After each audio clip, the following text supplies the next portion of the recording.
ani'budullaha wajtanibut taghut. Tujuan Allah utuskan rasul-rasul kepada umat-umat manusia ini supaya rasul-rasul itu boleh membawa umatnya ani'budullah, sembah Allah, ikut arahan yang diperintahkan oleh Allah, tinggal yang dilarang oleh Allah. Wajtanibut taghut, jauhkan daripada penyembahan dan ikut rentak syaitan. Itu tugasan seorang rasul. Maka kita tuan-tuan, kita dah tak ada Nabi akhir-akhir ni tuan-tuan. Tak ada Nabi. Ada Rasul Melayu lah kan. Itu pun ada nak ikut dalam masjid ni kan, surau ni. Kalau ada juga tak tahu lah. Haru Celaru, bukan haru biru lagi dah tuan-tuan. Tak ada Nabi SAW khawatimul anbiya, Nabi yang terakhir. Tapi apa yang Nabi tinggalkan kepada kita? Ulama. Saya sebut dah banyak kali sebut dah. Nabi tinggalkan kepada kita ulama. Ulama mewarisi dakwah Nabi. Kita dengan ulama hari ni macam mana? Pijak kamu. Kita dengan ulama hari ni macam mana? Pertikaikan apa yang dia berhujah. Kita pertikaikan dengan hukum akal. Kita maki dia, pak tak guna, kerah hati, bahlul, semua keluar habis. Habis sekali dikajar orang ni. Dia panggil ustaz. Dia ni tak tip, pak lepas bohong. Pak lepas celaka, keluar habis tuan-tuan. Orang Melayu biasalah. Macam-macam keluar. Dalam hati baru nak marah, tapi sekarang jadi kelai, kita pun diam. Maki-makilah seorang kata. Tuan-tuan, kita dengan ulama pun tak lekat. Tak ada kejujuran kita dalam agama Islam. Ini nak berjuang agama. Sebab tu bila mari satu-satu isu, kita tak boleh pertahankan isu tersebut. Lagi-lagi isu berkaitan dengan agama, kita tak boleh tahan. Tak ada kekuatan. Sebab kita menipu sendiri dengan agama kita. Orang mari terjah kita dengan maulud Nabi, orang mari terjah kita dengan penghinaan Nabi, orang mari terjah kita dengan Quran. Kita tak boleh bertahan. Yang tu mari isu kalimah Allah berapa lama boleh selesai. Nak digunakan kalimah Allah dalam kitab Bible sampai. Sebab apa tuan-tuan? Sebab kita lah. Sebab kita tak benar, kita bohong. Orang kafir ni dia bertindak, dia bukan tindak bodoh tuan-tuan. Dia pun mengaji juga. Dia hantar lagi-lagi orang Yahudi dan Nasrani, dia hantar anak dia kecil-kecil mengaji agama Islam. Bukan suruh jadi orang Islam, cari kelemahan Islam. Anak bila besar dah, bila ada gaul dah mengaji agama Islam, maka dia boleh selit-selit mana ulama yang lemah-lemah tu pak. Dia masuk satu pak masuk. Bab jihad kita buat satu IS clone. Bab agama yang kita bawa, bab ibadat dia akan bawa. So kita jadi celaru. Hari ni kita jadi celaru. Tanya IS apa kedudukan dia, kita pun jadi celaru. Betul tak betul? Pasal apa? Sebab kita lemah. Bab jihad pun kita lemah. Sebab itu tuan-tuan, saya cerita bab tasdik ni nak bagi semangat kepada tuan-tuan. Benarlah tuan-tuan, jangan jadi orang yang berbohong. Jadilah orang yang jujur dalam agama Islam. Muslimin, muslimat yang dikasihi oleh Allah Subhanahu Wa Taala. Macam kebut ni kan. Belum pukul 9 lagi, tak apa tuan. Dan yang ketujuh, tanda-tanda orang yang jujur itu kebenaran didokong oleh orang-orang yang bertakwa. Orang yang jujur ni tuan-tuan, kebenarannya itu akan didokong oleh orang-orang yang bertakwa. Orang yang tidak ada takwa, dia tak akan sokong, dia tak akan dokong apa yang diungkapkan oleh orang yang berkata benar. Kalau bercakap benda-benda, ada orang-orang yang bertakwa, maka tahu. Sebab orang yang bertakwa ni sudah ada mentol, sudah ada cahaya, sudah ada laluan yang nampak mana dia nak pergi, berbanding dengan orang yang tidak ada takwa. Sebab takwa ni ibarat mentol. Kita masuk dalam hutan, dalam yang gelap gelita tersebut, maka toslet itu ibaratnya takwa. Dia menyuluh kita, dia suluh depan, nampak oh ini ada pokok di sini, ada babi hutan di sini, ada lubang. So kita elak daripada babi hutan, elak daripada langgar pokok, elak daripada terjun lubang. Itu makna toslet itu ibaratnya takwa. Orang yang tak ada takwa, tak ada toslet, jalan-jalan gelap, babi sondol pun lantak lah katanya kan. Langgar pokok, langgar. Pasal apa? Tak ada toslet, tak nampak. Sebab itu yang mendokong orang yang jujur ini ialah daripada kalangan orang yang bertakwa. Pasal dia nampak ini benda betul. Dia bercakap betul. Dia bukan bohong, dia bercakap betul. Dia berhujah, nas, Quran, hadis tak lagi, bawa kata-kata ijtihad dan sebagainya. Oh ini tak boleh. Kita tak boleh pangkah, kita tak boleh halang dia kerana dia berkata benar. Maka didokongi oleh orang-orang yang bertakwa apabila kita jujur dalam perkataan dan dalam ucapan kita. Muslimin muslimat yang dikasihi oleh Allah, habis tanda-tanda jujur. Maka kita bawa sekarang ganjaran bagi orang yang jujur. Tadi cerita tanda-tanda je. Ustaz tak habis lagi ke ustaz? Sekarang 9 ke? Tak, 9 suku pula kan, tak sikit je. Ganjaran bagi orang yang jujur, saya sebut tadi dalam Al-Quran, dalam surah Al-Ahzab ayat yang ke-70 sehinggalah ayat yang ke-71. Allah sebut dalam Quran, wahai orang-orang yang beriman, bertakwalah kamu kepada Allah dan hendaklah kamu berkata-kata benar. Itu ayat pada 70. Wa qulu qawlan sadida, kata Allah, kata-kata benar. Kerana orang yang bercakap benar, orang yang benar akan perkataannya, akan perbuatannya, akan amalannya, akan mendapat keampunan daripada Allah Subhanahu wa taala. Itu ganjaran yang Allah nak bagi kepada mereka. Orang yang betul ini, tuan-tuan, akan dapat ganjaran. Allah Taala akan bagi keampunan. Tuan-tuan, kita dekat dunia sultan ampun kita kalau kita buat silap. Tapi dekat akhirat esok minta maaf, tuan-tuan, Allah dia tidak akan ada keampunannya bagi orang yang berdosa. Allah sifatnya Ghafurur Rahim, dia mengampunkan hamba-hambanya. Sekarang ni kita banyak buat dosa, kalau kita bertaubat Allah ampun lagi dosa kita.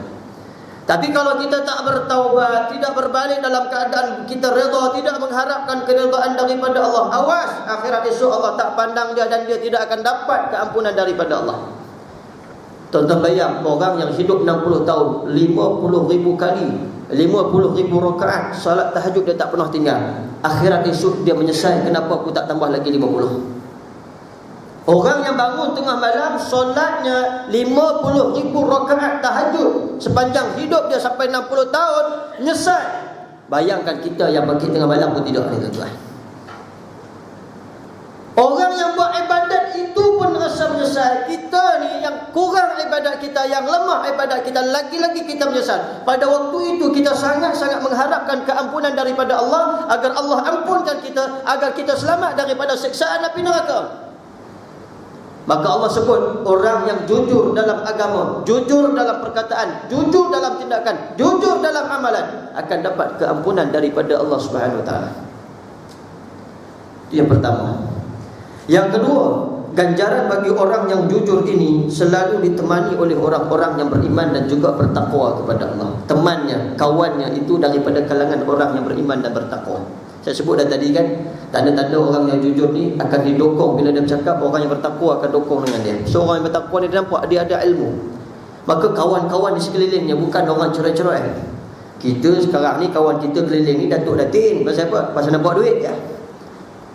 Tuan-tuan, orang yang benar dan jujur ini keliling dia daripada kalangan orang yang beriman dan bertakwa. Ada toslek, ada lampu. Yang ni kalau dia melakukan sedikit daripada kesilapan, maka ditegur dengan kesilapan tersebut, dia menerima dengan seadanya akan kesilapannya, maka dia adalah daripada kalangan orang yang jujur. Ganjaran yang Allah beri kepada dia di atas dunia, kawan-kawan dia tak khianat kepada dia. Sebab apa? Sebab jujur dalam pekerjaan, dalam amalan dan tindakan. Sebab orang yang jujur ni keliling dia orang yang baik. Bila sebut orang yang baik, seronoklah kita, tuan-tuan. Anak kita kalau kita letak pada satu sekolah yang perangai semua jahat, anak kita jadi jahat ke tidak, tuan-tuan? Jadi jahat. Kenapa orang memilih sekolah-sekolah yang baik-baik? Kenapa suruh anak cari kawan yang baik-baik? Senang jaga. Anak yang kawan dengan orang baik, ajak kawan-kawan, jom kita bangkit solat subuh berjamaah, pergi sembahyang berjamaah. Tuan-tuan, berlaku di Masjid Sarjana Utama. Saya tengok banyak kali dah. Ada budak-budak ni 2, 3, 4 orang. Saya tanya balik, rajin semua buat sembahyang subuh. Budak-budak lagi. Dan saya dengan kawan saya tengah saing, setiap hari nak solat subuh tak tinggal berjemaah. Itu makna apa? Kejujuran. Dikelilingi oleh orang-orang yang bertakwa, berlumba-lumba dalam kebajikan dan kebaikan. Orang hak macam ni dicatat di sisi Allah melakukan kebaikan dan kebajikan. Inna sidqa yahdi ilal bir, wa innal bir yahdi ilal jannah. Nabi sebut, tuan-tuan, sesungguhnya benar itu membawa petunjuk kepada melakukan kebajikan dan kebaikan, dan orang yang baik itu, kata Nabi, berada di dalam syurga Allah Ta'ala. Fa inna, sesungguhnya orang yang melakukan kebenaran dan benar dalam segala hal itu dicatat di sisi Allah bahawa dia orang yang benar. Muslimin muslimat yang dikasihi oleh Allah Subhanahu Wa Ta'ala. Kemudian yang ketiga, ganjaran bagi orang-orang yang benar dan jujur di dalam agama. Kejujurannya itu diridai oleh Allah Subhanahu wa taala serta mendapat keuntungan di dunia. Ampun kita dapat, redha pun kita dapat. Barulah tenang. Kan Allah sebut dalam Quran tadi, wahai jiwa yang tenang, baliklah kamu kepada Allah dalam keadaan kamu redha. Dia betul-betul redha dengan apa yang dia buat. Betul-betul redha terima apa yang diperintahkan oleh Allah. Satu pun dia tak pertikaikan. Lagi-lagi bab hudud langsung aku tak pertikaikan. Bila orang tanya memang wajib pun, Dia tak ada ketika tangguh dulu, tak boleh. Dia tetap dalam keadaan redha sangat-sangat dengan agama Islam dan mengharapkan keridhaan daripada Allah Subhanahu Wa Taala. Kata Allah, orang yang jujur ni dia akan dapat keridhaan. Dapat redha daripada Allah, lagi keuntungan dunia dan akhirat. Dunia dia dapat keuntungan, akhirat dia dapat keuntungan, bahagia. Dunia dia dapat keberkatan daripada Allah, segala urusannya dipermudahkan oleh Allah. Akhirat dia dapat ganjaran pahala yang di syurga yang dinanti-nantikan. Dan yang terakhir, mempunyai darjat yang sama dengan darjat para nabi-nabi. Tuan-tuan, tuan-tuan, ini hebat ni. Kita bukan nabi. Jangan kata orang yang sedih ini nabi, tapi darjatnya, pahalanya sama dengan pahala nabi-nabi. Macam orang perempuan lah. Orang perempuan ni tuan-tuan, dia tak wajib keluar berjihad. Laki-laki wajib keluar berjihad apabila datang seruan berjihad. Wajib. Orang laki-laki yang keluar berjihad, orang perempuan jangan ngomel. Duduk di rumah dia diam. Sebab apa? Dia ni dapat juga pahala syahid, sama seperti orang yang keluar mati syahid, yang keluar berjihad, apabila dia taat dan patuh kepada suaminya. Suami bangkit tengah malam, saya buatlah nasi goreng, perut lapar, telur mata atas, susun timun tepi, contohlah kan. Tengah malam memang minta, jangan menolak selagi tak keluar daripada syarak, selagi tak keluar daripada landasan Quran hadis. Kenapa tu? Sebab apa? Bukan saja-saja pahala yang antum semua beralihi adalah pahala orang yang mati syahid, yang keluar berjihad. Itu orang perempuan punya kelebihan. Itu darjat orang perempuan. Dia tak keluar perang, tapi dia dapat darjat orang yang keluar perang. Kita pula bagaimana Ustaz? Kita kalau benar dan jujur dalam agama Islam, dalam tindakan, dalam amalan, dalam perkataan, ganjarannya sama seperti ganjaran Nabi-Nabi Allah. Disebut dalam surah Al-Maryam ayat yang ke-41, juga dalam surah Al-Maryam ayat yang ke-54, juga dalam surah Maryam ayat yang ke-56. Boleh rujuk kan? Tak ada masalah. Nak baca ayatnya banyak, 3 ayat tu kan.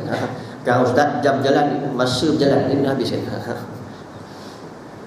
Boleh rujuk dalam surah Al-Maryam saya sebut tadi 41 ayat yang ke-45 dan juga 54 dan juga 56. Rujuk ayat itu bahawa orang yang jujur, yang benar dalam agama, darjatnya seperti darjat nabi-nabi. Begitu juga dengan orang perempuan. Darjat dia kalau dia berkhidmat benar-benar kepada suaminya, tengah-tengah malam suami minta nasi, dia pergi buat juga walaupun dalam keadaan dah mengantuk, tapi suami lapar nak makan punya pasal pergi goreng nasi goreng, susun timun tepi, bagi suami makan. Darjat yang dia dapat tu tuan-tuan, darjat orang yang keluar syahid, keluar berjihad, mati syahid. Allahu Akbar. Jangan lupa lah, kita Ustaz sebut malam ni, sagi tengah malam panggil lah. Minta motinan. Oh lah tuan-tuan, jenuh. Itu buang tebiat namanya kan. Selagi tidak sampai mudarat, isteri wajib taat. Kalau sampai satu tahap mudarat, suami kata hampir kedai mamak di Petaling Jaya sana, pergi cari botinan sana, jangan duk pergi. Pasal apa? Dia boleh mudarat bagi seorang wanita keluar malam-malam seorang-seorang. Selagi duduk di rumah ada bekalan semua cukup, suami minta, wajib kena hampir dengan suami, buat apa yang disuruh oleh suami. Maka ganjaran sama juga ganjaran seperti orang yang keluar berjihad dan mati syahid dalam peperangan itu. Muslimin, muslimat yang dikasihi oleh Allah Subhanahu Wa Taala. Habis dah. Saya sebut tadi tuan-tuan, antara makna kejujuran itu amalan tindakan kita benar-benar kita jujur, tak lari dan kita tidak menyelewengkan satu pun berfakta daripada Quran dan hadis. Tak lari daripada tu. Kita tak akan ulas lebih daripada Quran hadis. Kalau Quran hadis ni sumber yang paling utama. Kenapa saya kata Quran hadis? Dulu saya dah baca dah hadis yang mula-mula dulu di sini tentang hadis peristiwa akhir zaman. Nabi kata akan ada perselisihan daripada kalangan umatku, yang mana pada perselisihan itu siapa yang ada yang berdebat dengan masalah itu, alaikum bi sunnati wa sunnatil khulafa ar-rasyidin. Nabi kata, Nabi suruh pegang sunnah aku, elok-elok kata Nabi. Pegang sunnah aku, benar pegang sunnah sahabat-sahabat Abu Bakar, Umar, Osman, Ali ni. Pegang sungguh-sungguh. Nabi kata addu 'alaiha bin nawajis. Gigitlah sunnahku di gigi gerham. Ini hadis mula-mula dulu. Masa dah makan belacan banyak sangat, doyan banyak sangat, petai banyak sangat, lupa lah Ustaz katanya kan. Ustaz ulang sikit ya malam ni. Makna Quran dan hadis tak boleh lari. Kerana Quran itu kalau kita baca kita tak akan boleh faham komplit semua 100%. Syarah bagi Quran itu adalah hadis. Hadis ni adalah syarah bagi Quran, bukan tafsir. Tafsir lain. Tafsir dia menakrifkan ataupun tafsirkan ayat yang kita memang betul-betul tak faham, memerlukan kepada uslub, al-ma'ani, badi', mantiq dan sebagainya. Yang itu menggunakan ilmu bahasa Arab, menggunakan bahasa yang tinggi. Kerana Quran ni bahasa tinggi, sehingga orang yang suka buat syair di negara Arab zaman dahulu, apabila disyariatkan ataupun disuruh diturunkan Al-Quran kepada Nabi SAW, mereka kata Quran itu lebih indah daripada kata-kata mereka. Itu pujangga orang kata pensyair Arab. Kita nak baca Quran yang tinggi kalam ini? Belum. Maksud kita rujuk kepada hadis Nabi SAW, kerana hadis itu syarah bagi Quran. Dia terang apa yang Quran kata. Apa yang dihalalkan oleh Allah dalam Quran, Nabi juga menghalalkannya. Apa yang diharamkan oleh Allah dalam Quran, Nabi juga mengharamkannya. Sama, cuma keterangannya supaya manusia memahami akan apa yang diperintahkan oleh Allah dan apa yang dilarang oleh Allah dalam Al-Quran. Maka saya sebut tadi, kejujuran mesti atau wajib ada kepada setiap individu Muslim. Jangan kita lari daripada kejujuran apabila kita kata kita beriman kepada Allah. Buat sungguh-sungguh apa yang diperintahkan oleh Allah. Ada orang yang pertikaikan Islam dan pertikaikan hak dalam Islam, saya kata dia tidak jujur dalam agama. Ini pertama. Khulasah yang kedua, tuan-tuan, saya nak sebut ketandusan yang akan berlaku di akhir zaman agak berlaku. Nabi sebut ni agak berlaku. Kita tak boleh buat apa. Ini semua ketentuan Allah. Nabi dah bagi tahu, kerana Nabi ni Allah Ta'ala sudah dedahkan kepada Nabi tentang apa yang berlaku kepada umatnya di akhir zaman. Maka Nabi sampaikan kepada kita semua. Nabi kata akhir zaman esok, orang yang benar dikatakan tidak benar. Ini yang berlaku. Maka saya hanya boleh bagi backup sikit je. Jadilah kita manusia yang jujur, jangan jadi manusia yang mengkhianati agama Allah Subhanahu Wa Ta'ala. Itu khulasanya. Mudah-mudahan apa yang saya sampaikan pada malam ini dapatlah manfaatnya. Hadis yang kita baca adalah hadis daripada Abu Hurairah yang diriwayatkan oleh Ibnu Majah. Mudah-mudahan dapat manfaatnya dan dapatlah kita memperbetulkan akan kesilapan kita serta qasad kita terhadap Allah Subhanahu Wa Ta'ala, dan i'tiqad kita tidak lari daripada apa yang disebut sebagai i'tiqad ahli sunnah wal jamaah. Mudah-mudahan Allah pelihara kita di dunia dan juga di akhirat. Yang baik datang daripada Allah, yang kurangnya itu datang daripada kelemahan diri saya sendiri. Mohon ampun dan maaf sekiranya saya terkasar bahasa, tersilap kata, tuan-tuan marah ke saya ke ustaz dekat sobrang malam ni, terasa saya minta maaf banyak-banyak tuan-tuan. Saya tak ada sebab nak terasa dan tuan-tuan nak bagi terasa dan sebagainya, nak marah ke tak ada. Cuma kita sebut supaya kita jadi manusia yang jujur di dunia dan juga di akhirat. Bukan saya seorang tuan-tuan. Jangan kata ustaz ni cakap lebih, tak. Kita sama-sama, kerana kita manusia ni ada kesilapan, ada kelemahan. Sebaik-baiknya kita perbetulkan, kita bermaaf-maafan di antara satu sama lain. Aku qouli hadza, wassalamualaikum warahmatullahi taala wabarakatuh. Bismillahirrahmanirrahim. Alhamdulillahirabbil alamin, wassalatu wassalamu ala rasulillahil amin wa ala alihi wa sahbihi ajma'in. Allahumma aghnina bil ilm wa zayyinna bil hilmi wa akrimna bit taqwa wa jammilna bil afiyah. Wa sallallahu ala sayyidina Muhammadin wa ala alihi wa sahbihi wasallam. Alhamdulillahirabbil alamin.